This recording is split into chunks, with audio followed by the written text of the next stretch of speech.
শুধু ইফতার তোমার নিজের টাকায় করতে হবে। হ্যাঁ, আর ইফতার তো কেউ নিজের টাকায় করে না, যদি মসজিদে করো ইফতারের শেষ নাই, তুমি কত খাবা। এই যে বললাম না, আমি তো এই যে খেজুর খেজুর বলতেছি 10-12টা, এটা মানুষ দিয়েছে দিতে, সেটা তো আর নেই না। আর নিয়মও তাই, তুমি গেলে তুমি নিজে খাবা কেন, এই যে মক্কা শরীফে ঢুকবা, ঢুকে ওইখানে খাও, মদিনায় থাকলে মদিনায় খাও। আর ওইখানে সবচেয়ে ভালো লাগে একটা টক দইয়ের মতো দেয়, আর ওই একটা ইয়া দেয়, মিক্সড দেয়। আমরা অবশ্য খাই নাই, আমরা তো ইটি খাইছি, ওর তো 5 স্টার, আমরা তো রুমেই খাইছি।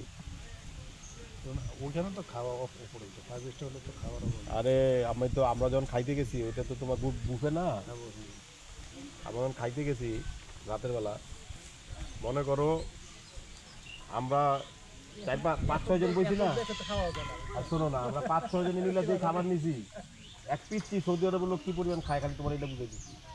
এক পিচ্ছি তার এত ওদের পাত্র কিন্তু এত বড় থাকে, বড় দেখছো তুমি তোমাদের ছিল না এই বড় পাত্র, সেই